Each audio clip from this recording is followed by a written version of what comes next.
And he kind of said to me in a roundabout way that he didn't think that people were interested in listening to old women talk about business. Hi, I'm Jo Clark, and thanks so much for joining me today. This is the Redefining Midlife podcast, a podcast designed for the 40 plus woman who is determined to challenge society's myths and beliefs around midlife. It's for the woman who is inspired and ready to define midlife her way. Join me each week as I chat to health and wellness experts for up-to-date information on how to live well, as well as some special conversations with incredible everyday women redefining what midlife can look like. Here's to making our next half of life even better than the first. Thanks so much for joining me today. You are in for an inspiring conversation with the incredibly energetic and ever positive Jules Brooke, a woman who has continually redefined herself throughout her life. And I'm so very grateful to be able to share her personal story and shine a light on a woman who dedicates so much of her own time highlighting and promoting other women. And as you'll hear, Jules has led a rich and varied professional life. She's a founder of Handle Your Own PR. She's a boss group and Australian Women Speakers. After teaching small business owners how to get free publicity for over a decade, she launched She's a Boss during the pandemic in 2020. Through this platform, Jules runs online and offline events across Australia. She hosts She's a Boss Chats podcast and manages a She's the Boss YouTube channel. She also publishes a digital magazine called Maggie. And in early 2024, she launched a live stream video show. Now, Jules is passionate about empowering women. Her course and mentoring service, How to Become a Woman of Influence, helps women raise their profile. And in late 2023, she founded Australian Women Speakers after recognising that only 30% of speakers are women. Now today, Jules is on a mission to make women more visible, especially women over 45, and to showcase incredible women who are changing the world with their businesses. But now it's time to celebrate and showcase the amazing Jules Brooke. A very big welcome to the Redefining Midlife podcast, Jules. Oh, I'm so excited to be here. Thank you for inviting me, Jo. You're welcome. Jules, I came across your work a number of years ago, and it's only been this year that I had the opportunity to meet you face to face at a networking function, which was just wonderful. I knew the moment I met you how much I wanted to have you on the podcast to share your story with all of my listeners. So thank you. Oh, thank you. That's so kind of you. You're welcome. Now, we're going to delve into your career and the twists and turns it's taken over the years. But Okay. firstly, I'd love a little bit to know about, to learn about you more. So could you share a bit about your earlier years, where you grew up and what was your childhood like? Oh my goodness, you're going to love this. So I was Oh, born good. in Ireland. My parents are Irish through and through. Yeah. And my dad's was an obstetrician and gynecologist. And in order to be able to be put through medical school, he joined the British Army. So we left Ireland when I was about 18 months old, and my brother was 6 months old. And we lived in Germany and Cyprus and England and Ireland and all over the place. Then at about the age of 8, we lived in Germany and I was sent to boarding school in England. And so there, myself at 8 and my brother at 7 went off, and we'd only come home once or twice a year, which was it was kind of a bit scary. It was very much the norm. So if you're an officer in the army pays for parents to send their kids to boarding school in England. Mhm. But it was a very posh, stuck-up school, and I didn't really like it very much. And then when I was 11 and a half, my dad decided by then he was an obstetrician. He decided to leave the army and said, he wanted to live in it was one of the colonies as they called it in those days. So Canada, South Africa, New Zealand, or Australia. And he picked up an ad from the British Medical Journal for an obstetrician in Melbourne. And we came when I was 11. So my parents were in their mid-30s, didn't know anyone in Australia at all. And myself and my three younger brothers, we were ranging in age from 5 to 11, all came to Australia. And we had a really happy family. I mean, people used to describe me at school as like the Brady Bunch family because we were very loud and boisterous. My parents were very open and there wasn't a lot we couldn't talk about. And Dad used to love camping and all that boys kind of stuff. So um, I guess when I say camping, I also mean he loved flying helicopters and going in tanks and all the army stuff. So when we moved here, he would take us camping and go on adventures all the time. And my brothers are very, very sporty, and my mum and I aren't. And so we would cook and eat and go shopping, and they'd go skiing and windsurfing and camping and shooting rabbits and things like that. So that was kind of my upbringing. And then I was fiercely independent from the day I was born, according to my mum. She said, "You weren't even a child that I could say, 'Come and give me a cuddle on my lap.' I was always like, 'No, no, I want to get off and go and do my own thing.'" And so I was really keen to move out of home. And mum and dad said, "Not until you're 18." So I finished school. I had just turned 17 when I did year 12. And so I did first year uni, traveling backwards and forwards from my parents' place. And then when I was 18, at the beginning of second year uni, I moved out of home and kind of have been independent ever since. Mm. So, I've got three very successful entrepreneur brothers. I'm the eldest, and my two of my brothers run pretty big beer brands. One's a gluten-free beer brand. Another one, if you're in Melbourne, is the one that's at the airport. And my third brother sort of was the founder of one of Australia's biggest ad agencies, independent ad agencies. So that right? we're all very entrepreneurial. Very much so. Where do you think that came from? Well, look, I didn't even really clock it until I was going to get my son checked out for ADHD, which he has. And as she was going through it all, she was saying, the classic career for somebody with ADHD is an entrepreneur. And I said, really? That's so interesting because I'm an entrepreneur and I don't think I've got it. And she said, although having gone through the list, I started thinking maybe I do.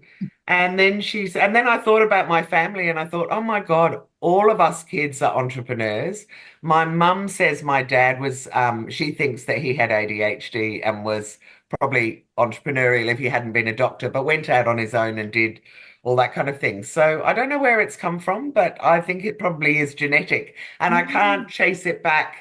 I guess my dad's dad lived in India for 35 years as a lawyer, so maybe that's also an indication of itchy feet and, Yeah. being as entrepreneurial as you could be in the sort of late 1800s, early 1900s. I don't know. Yeah, that's so interesting. So you've got your immediate brother, your immediate family who Yeah. are showing those traits. What about your kids, your boys?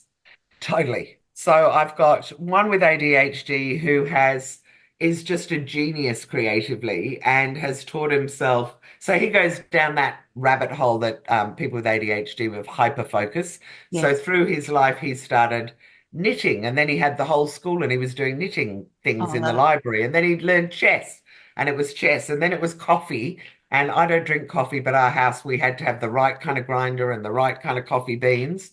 He started selling tie-dye socks when gay marriage came about at primary school. So he's always been like that.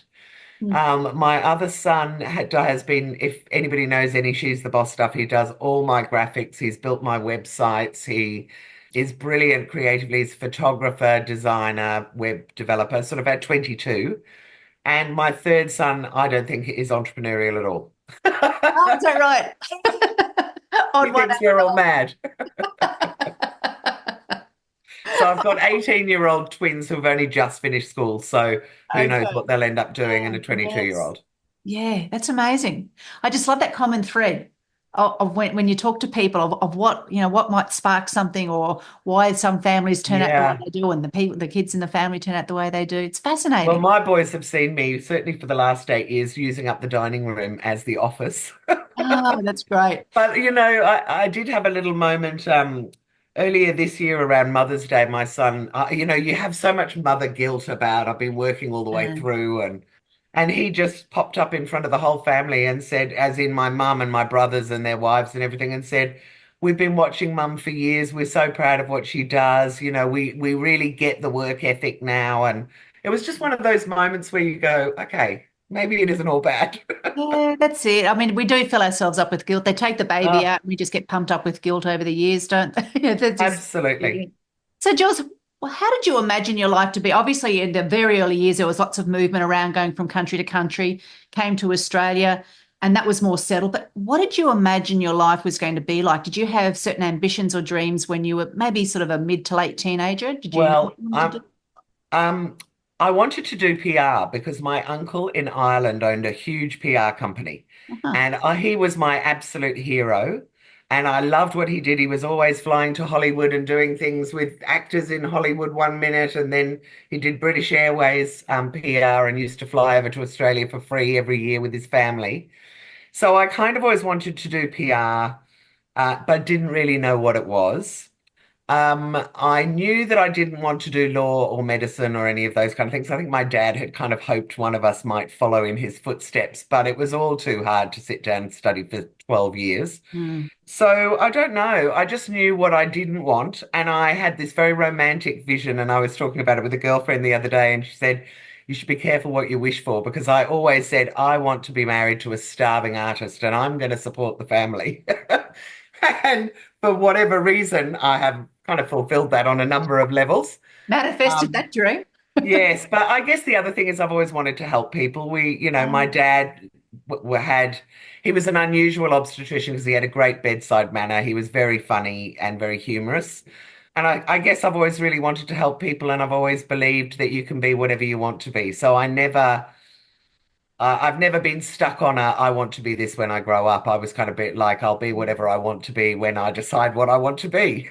yeah, and did you, even though you said your father would probably have liked one of his children to go into the medical career, were they supportive of that sort of dream? Absolutely. Oh, is that Yeah. fabulous? Yeah, no, I mean, my first business, I went out on my own when I was 23 and started a graphic design business with a couple of designers. And he was so proud of me. And yeah, no, I think and then he lived long enough to see my brothers start their beer brands as well, and he was really proud of them and the other brother with the ad agencies. So, but sadly, he retired. I mean, this is another great example of in midlife, grasp everything by the horns, because by the 62 he retired and 63 was dead of a brain tumor. Oh, Jules. So it's just one of those no, but it was a real lesson for me about living Mm. life like it could just be taken away from you tomorrow. Yeah. Yeah. Is mum still alive, Jules? Yep. Oh, Alive, kicking, and at 82, you'd think she was 60. oh, bless her. Well, that's good. You got good genes then. Yeah, on one side anyway. Yeah, well, that's right, one side. Did you go to uni or head straight into the workforce, or did you go off No, traveling? What did you I do? went to uni and I did a BA in media studies with a major in psychology and cinema. And so I got to watch movies and write about them the whole time for 3 years. Oh, that sounds like an awful time to spend 3 years. Oh, it What was a terrible. terrible way to spend it. You poor Yep, thing. hated every minute of it. You mentioned that your in your story just before that your uncle was sort of the shining light and the PR man, and you've got such a rich background in marketing and PR, and your early career path in the 80s saw you working with some big newspapers. So can you tell Yep, us about those jobs and where you went to from there when you after you've done some sure. early work? So while I was at uni, I started doing telemarketing because I have the gift of the gab, and it was good work, was really well paid in those days. I think it was maybe $20 an hour, Mm.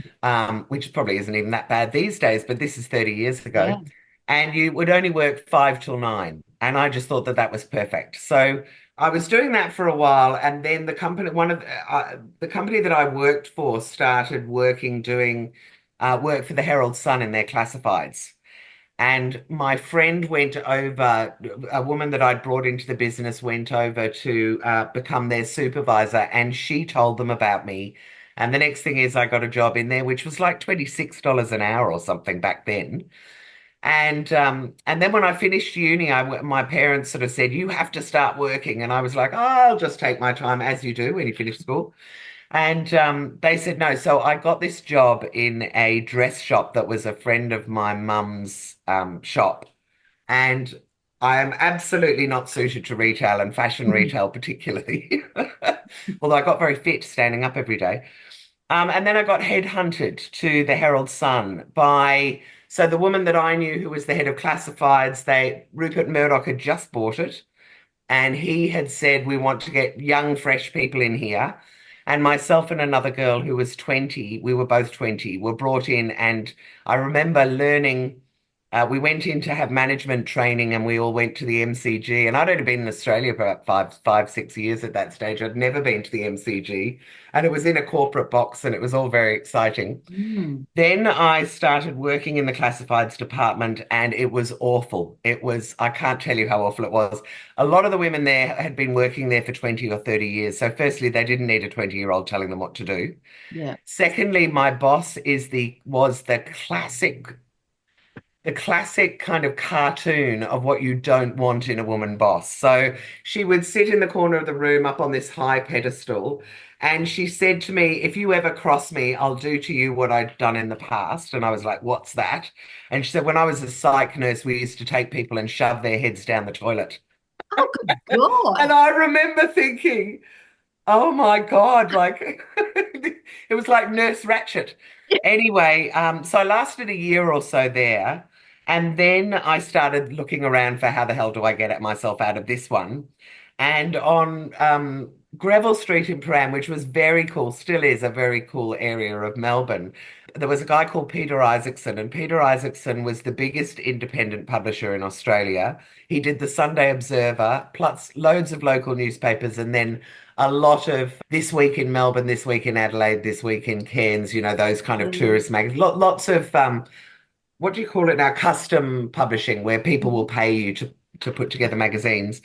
So I went and got a job on the Sunday Observer doing telemarketing, which led me to become the sales rep on the Southern Cross newspaper, which was a group of local papers. And it was just at the time that um, color pr color printing was starting in newspapers. This all makes me sound so old now. Color printing was starting All in right. You're newspapers. in the right demographic. I know, I know. Hi, everyone. We've got your back, don't It's you what worry. 58 is. And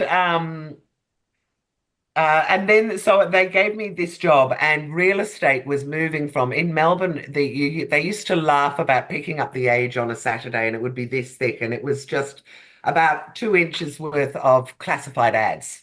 Ah, And that was almost all real estate. And it started moving to local papers at the time I started in local papers. So when I started, I think they had half a page of real estate ads. And when I left 4 years later, we had 40 pages a week. holy.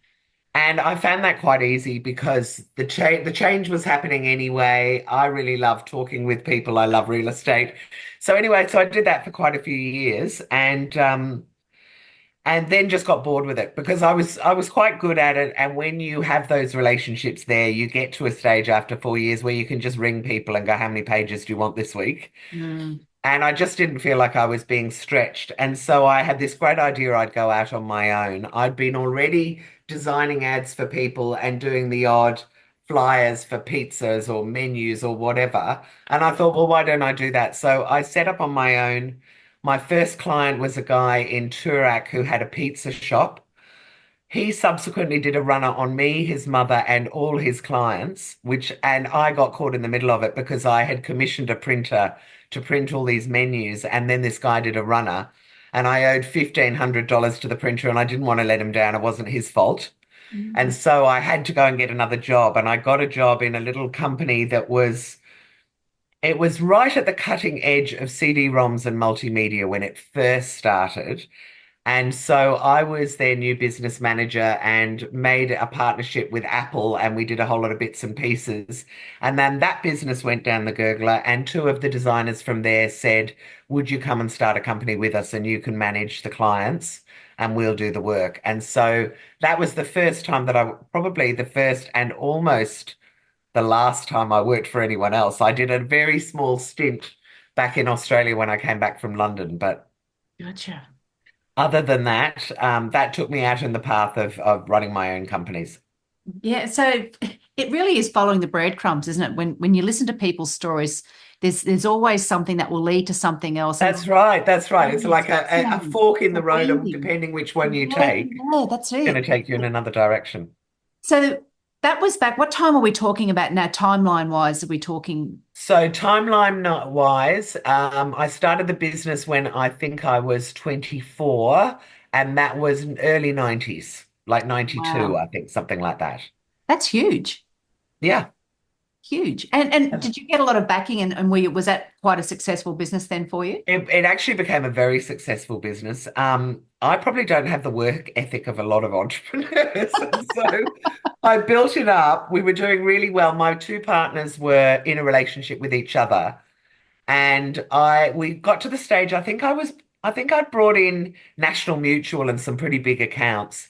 And so we were making about 40 grand a month. And I said, I reckon we should start taking a Friday off every third week so that we each have a short week. And they looked at each other and said, well, we disagree. We think that we should be working all the time. And a couple of other things came up, and I thought, you know what? I'm going to go. So luckily, and I always say this to anyone who's starting a business, we did have a partnership agreement with an exit clause, and they had to pay me out. And it was from that that I decided I'd go over to Ireland for my grandfather's 80th, and I ended up going to London and staying in London for 5 years. Wow. And from that from those 5 years, what did you do then? Did you use some of the skills that you had in Australia Yes. or So while I was there, I worked as a freelance account director for almost all, if you can think of every kind of marketing company, from advertising to direct mail to trade marketing, sales promotion. I worked in a whole lot of those companies as a freelance account director for 5 years. Yeah. And then I got married. Then I went traveling for 6 months with my husband to be, got married and moved back to Australia. Lived in Sydney again, employed, I absolutely hated it, but anyway, employed and working for a sales promotion company because I wanted to work on the Olympics. And I got to work with a company that was doing a lot of the booze for the Olympics and a lot of the parties and things. And then from there, I moved back to Melbourne and found out I was pregnant pretty much the day I arrived, oh, which was mid-November, or it might have even been early November. It wasn't a great time to be looking for a job. I remember that much. And so when I finally got a job, it was the following February, and I was 5 months pregnant. And I just remember that whole dilemma of, do I tell them that I'm pregnant? Do I not? mm. And in the end, I decided that it was no one's business that I was pregnant until they offered me a job. And if they offered me a job, it was illegal for them not to give it to me Well if I done. was pregnant. Yeah, So I yeah. kind of played around with that bit. Worked for a couple of years for a couple of design companies, big ones, and then went out on my own again. So you're not afraid to say yes, is what I'm hearing. No, I say yes to pretty much anything that comes across my path, unless it's I mean, I'm pretty discerning. I know what I like, and so I'll do a hard Mm, no if it's, if mm. somebody once said to me, we'll pay you 250,000 to come and do, I can't remember what it was. It was whatever it was, I was just like, I would love that money, but there is no way I would be happy in that job. So, Yeah, yeah. so, but I jump on opportunities whenever I can. So you didn't stay in that job for long because I know I looked up on your website that you started your own PR company in 2003. What Yes. led you then to start this company and tell me more about that? Okay. So it's a really interesting story. So I Of that, I left. have no doubt. You've got some great. I left being employed because, but also because I had a 1-year-old and I was working in design companies, and they expect you to get in at 6 in the morning and work till 10 at night if you're on a big project. And I just couldn't do it. Mm, And so I decided that I had a couple of clients that said, we'll come with you. And I decided that I would start a business called Handle Communications, and I would handle communications for people. And I had 3 or 4 designers that I would farm the work out to. But what I didn't really think about at the time is a lot of design work is price led. And because I had to put a loading on the designer's work, it was just a really hard sell. And then I was speaking to a friend of mine who had a PR company, very, very big, successful company. And she kind of took me under her wing and we went to a party with friends of hers. And I met Mark Mitchell, aka Con the Fruiterer. And mm, he thought I did PR because she did PR. And okay. he rang me about, she'd moved overseas, and he rang me about 3 weeks later and said, Jules, they're bringing out a best of Con the Fruiterer DVD. And I've told them that you're the best person in Melbourne to do the PR. And I said, oh my God, Mark, thank you so much. I'd love to. And I got off the phone and I went, I don't even know what PR is. So I rang my friends who were in PR and I said, how about you do, well, I mean, I knew what PR was vaguely, but I'd never done it.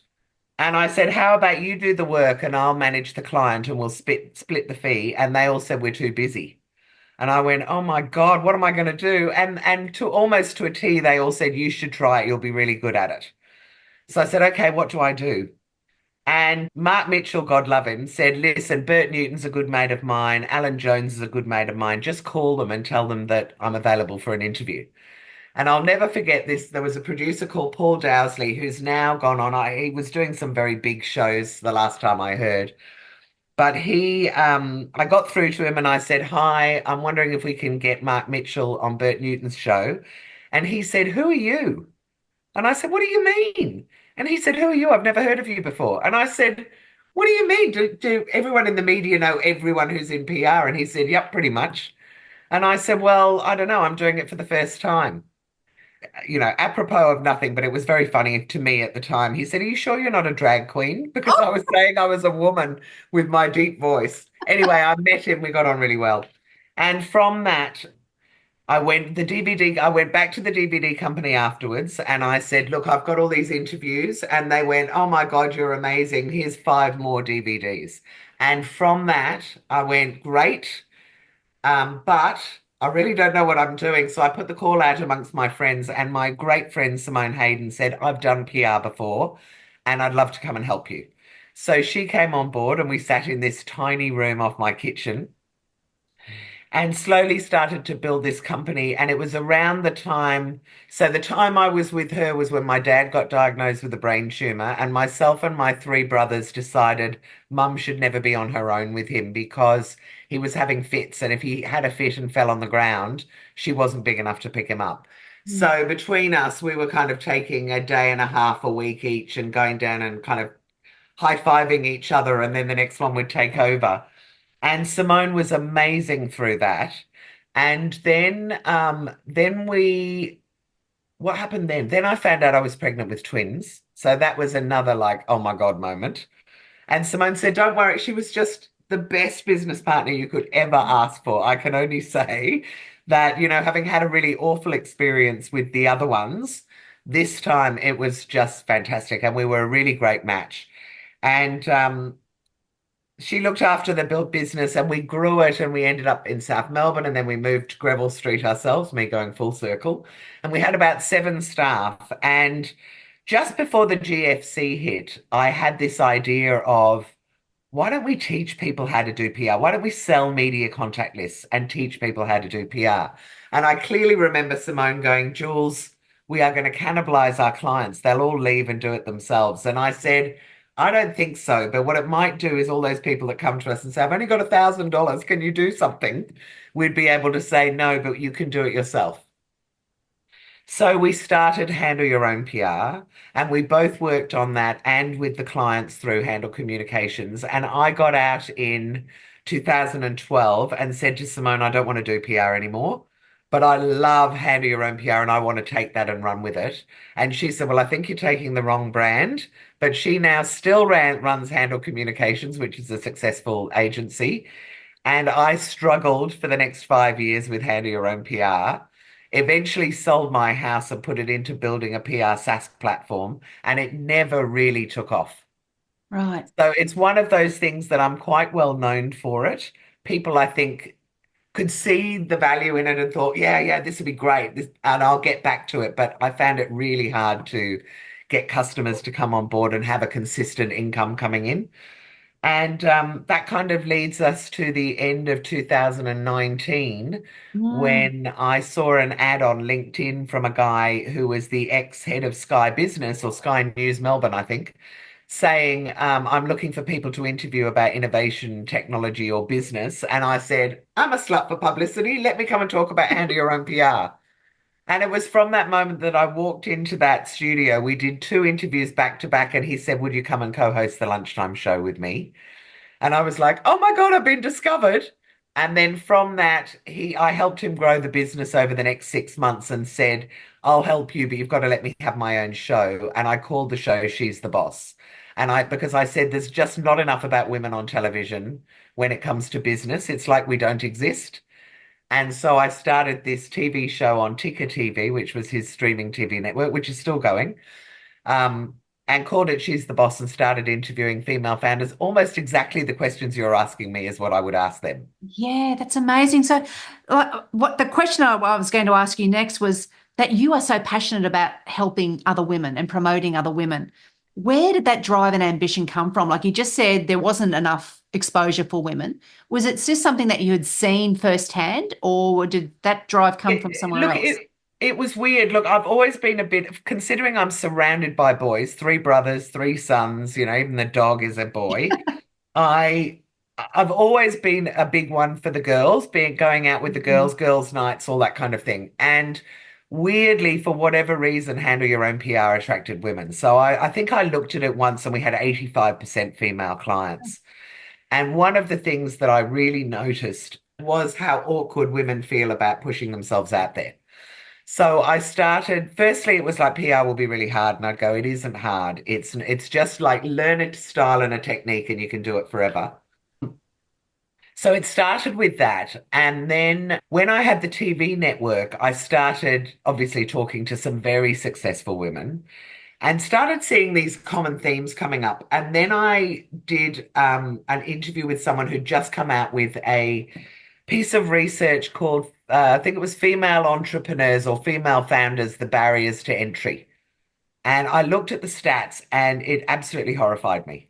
And that was the moment when I discovered that only 1% of the of venture capital funding was going to female founders.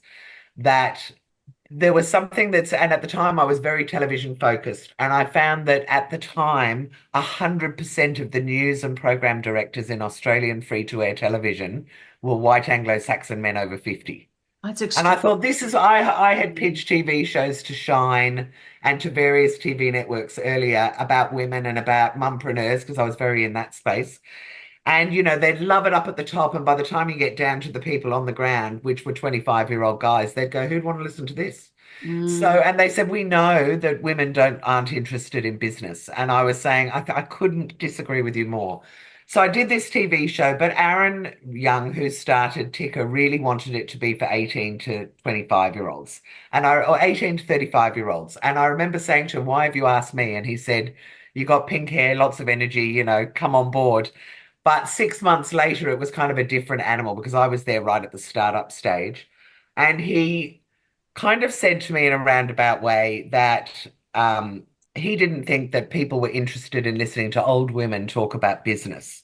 And I said, well, I am anecdotally getting so much positive feedback, and I have got a waiting list that's 6 months long. I couldn't disagree with you more. don't you love that And old? So how old was he? he was 36.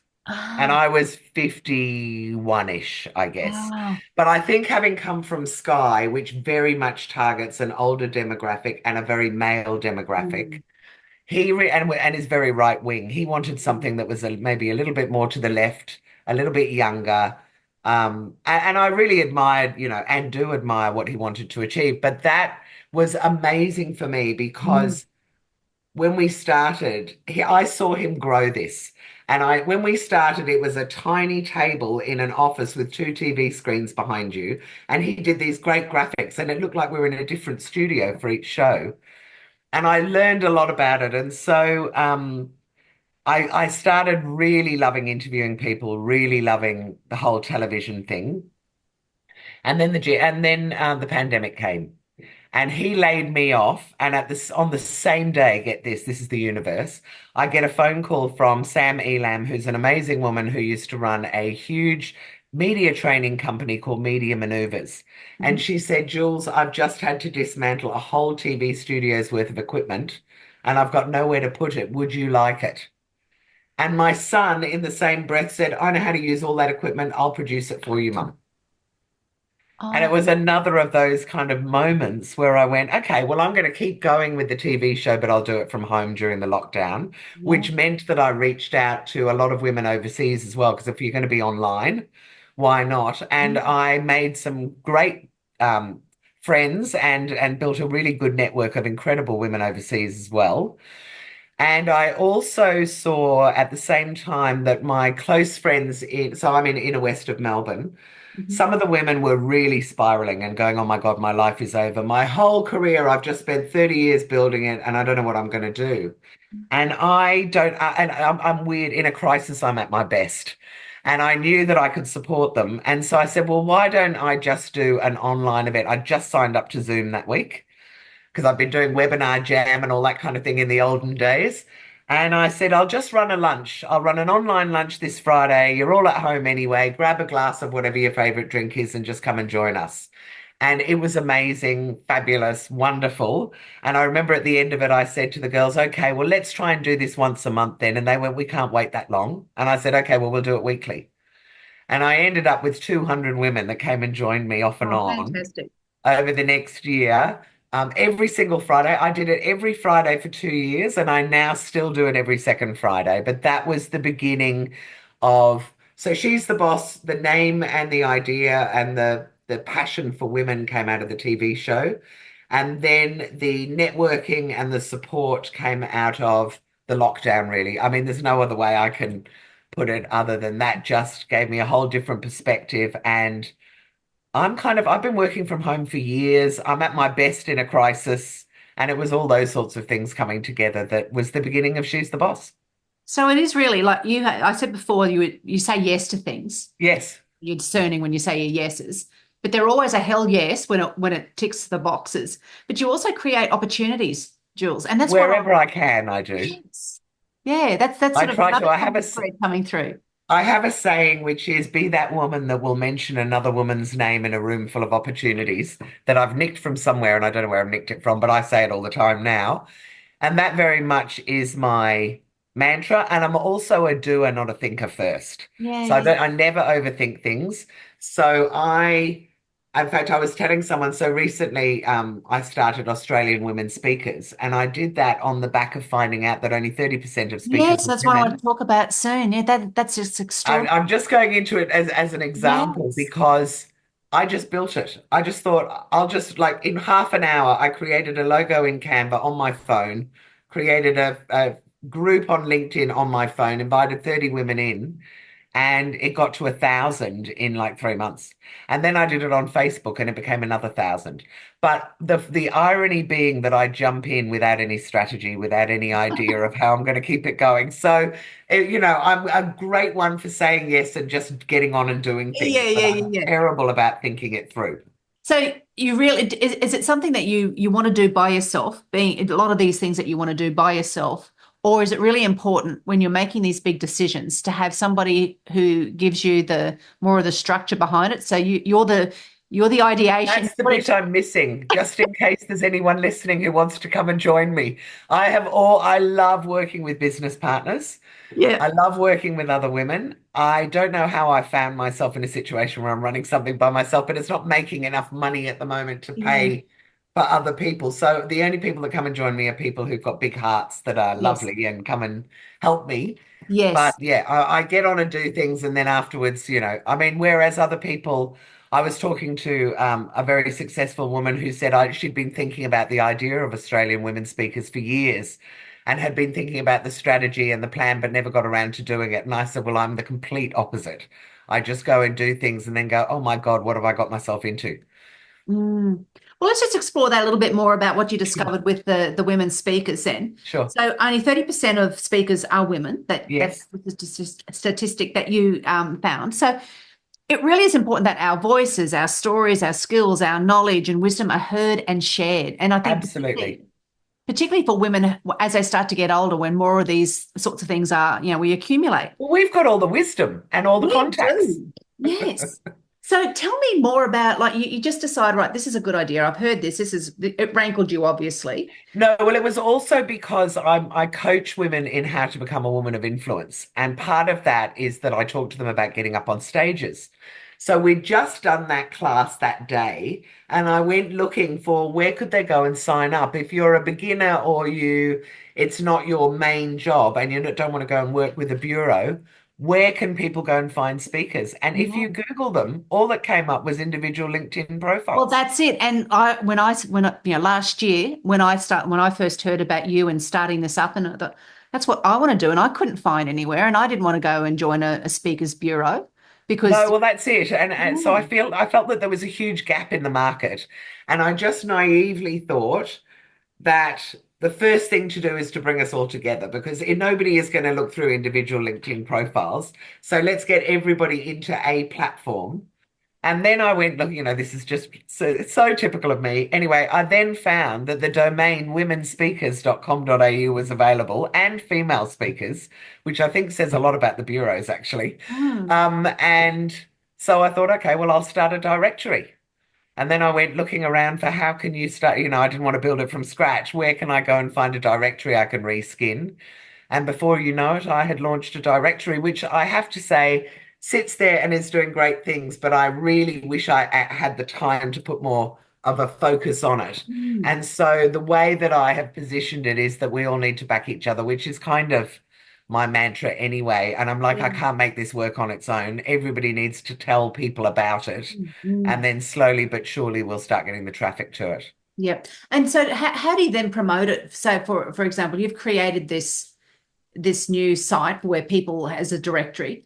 What are the speaker bureaus? And I'll firstly explain what a speaker bureau is to the listeners because they Okay, so a speaker bureau, if you want to be a speaker, you can go and sign up to an agency, and their job is to get you speaking gigs.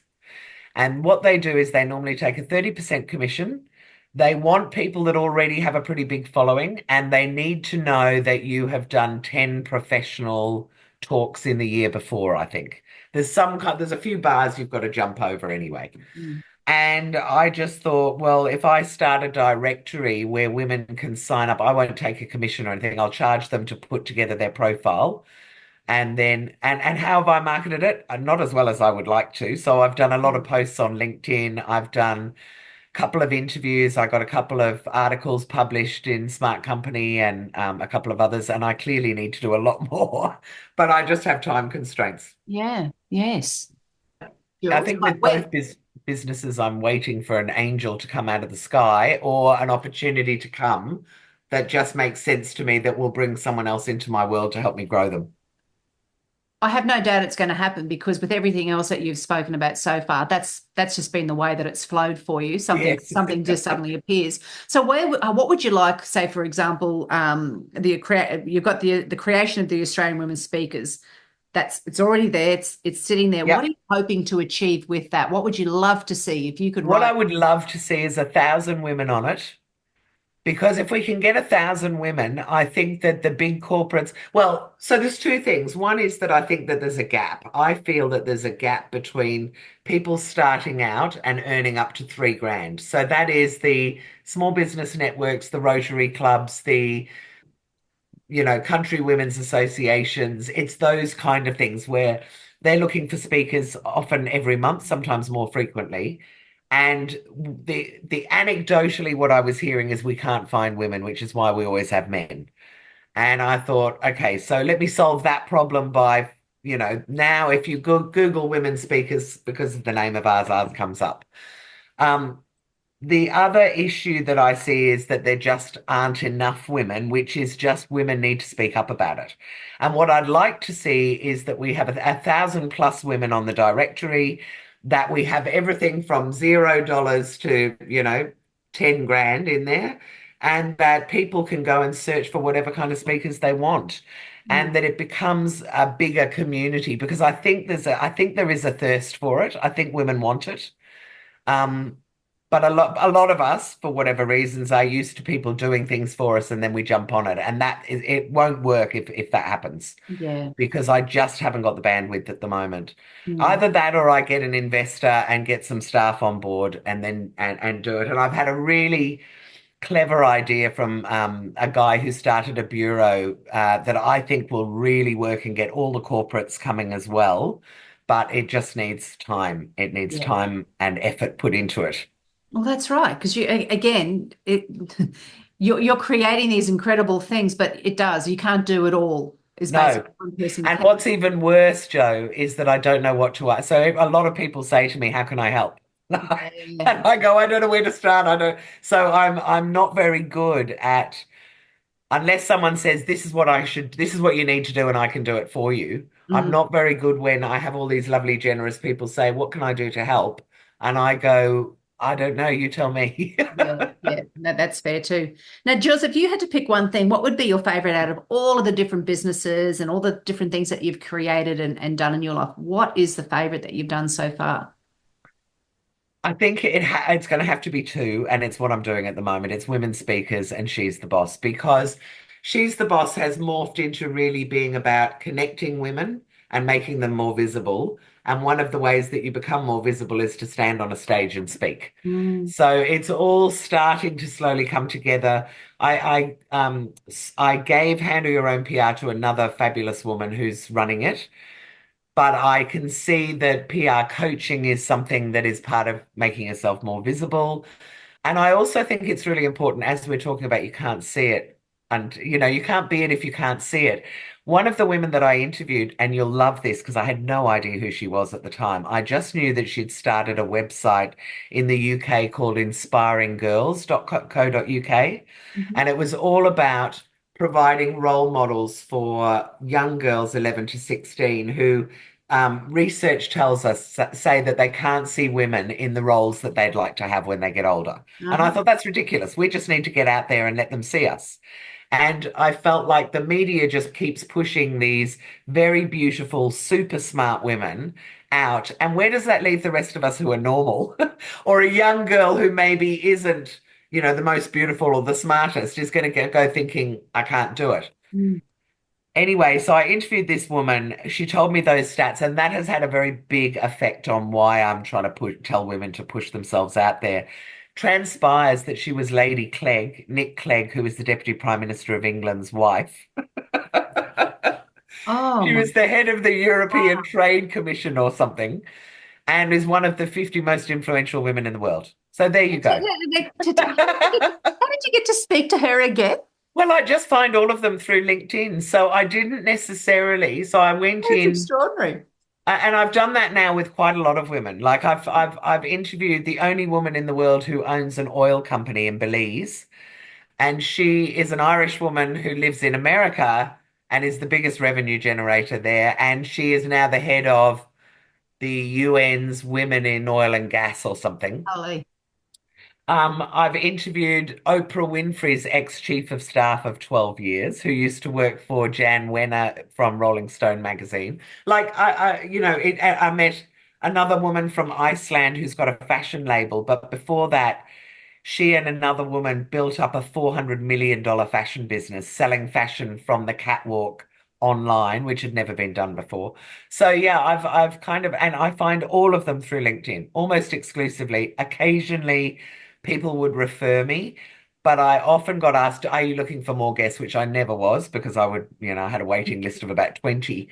But I often found that when they gave someone to me, she would be lovely and an amazing woman, but not extraordinary. And I guess what I found on LinkedIn was extraordinary women everywhere in America, in the UK, in Iceland, in Netherlands, wherever.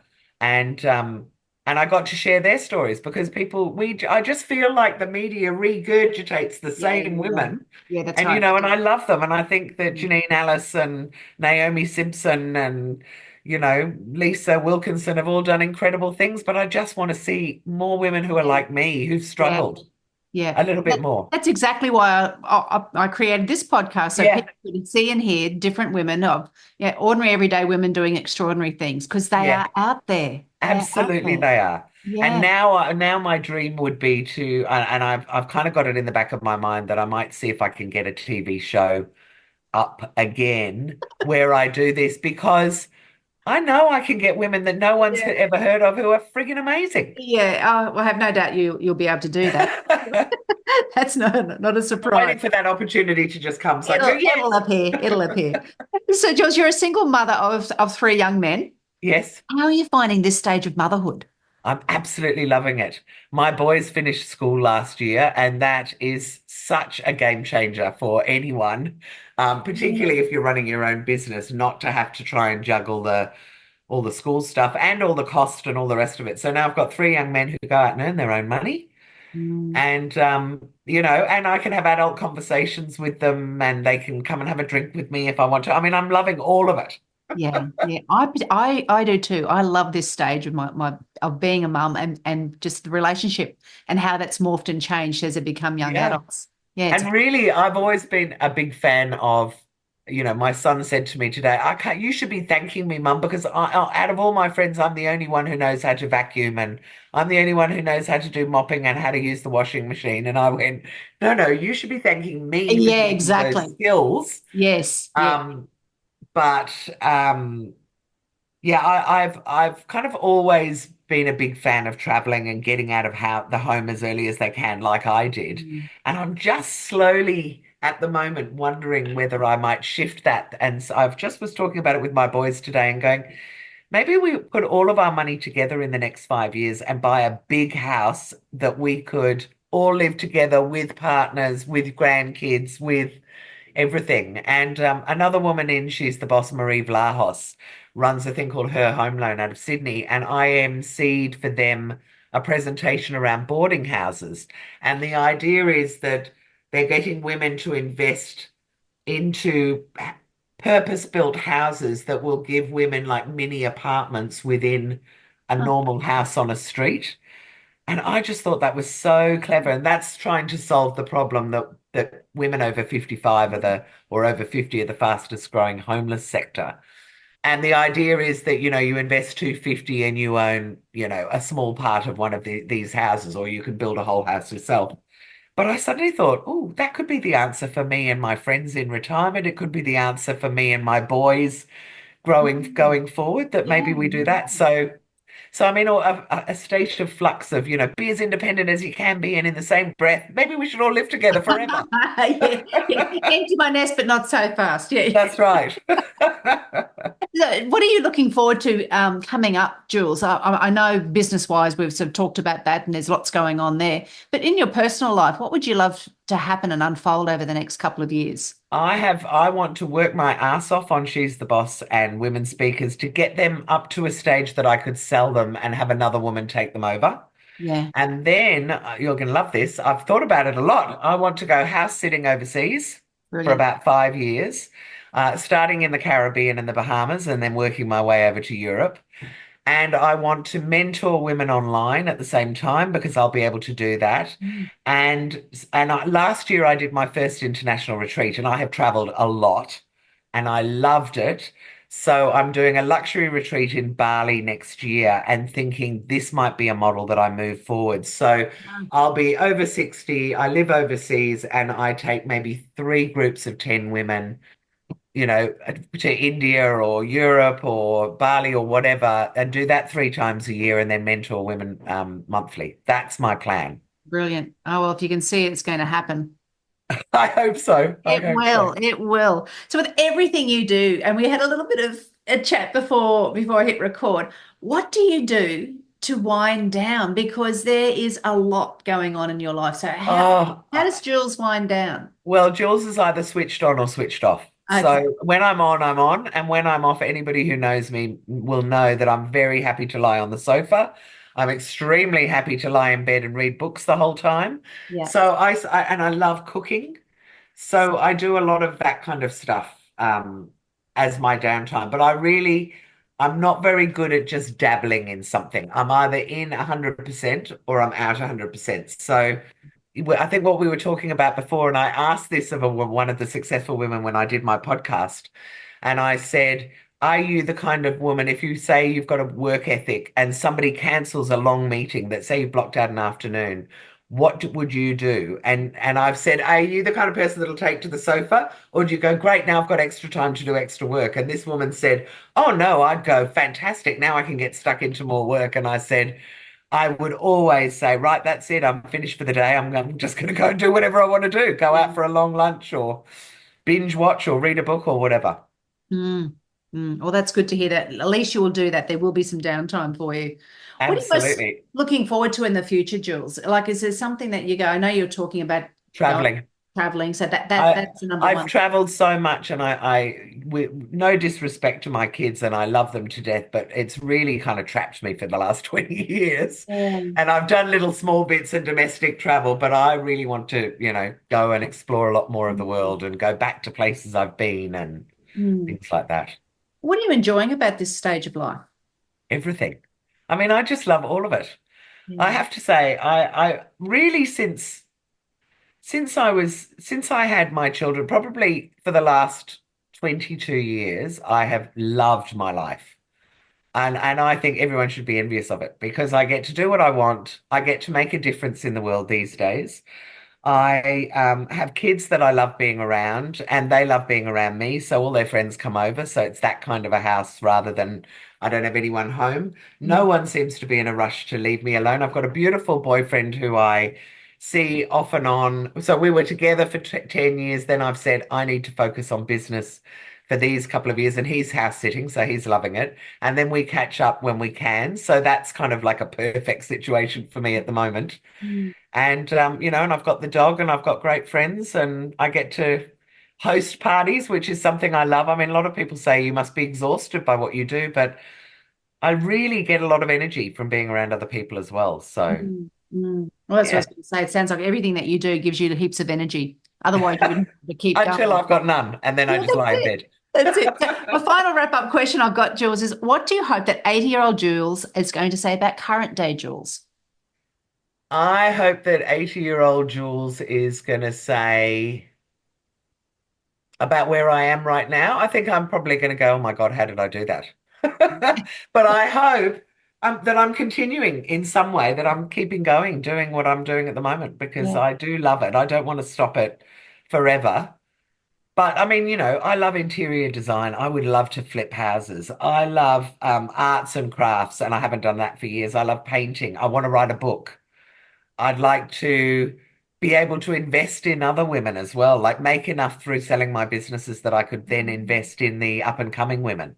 So yeah, there's lots of things that I want to be able to look back and say I've ticked all those boxes. Yeah. Well, I hope so. I hope that 80-year-old Jules will be able to do that and see I hope I will too. all those boxes ticked.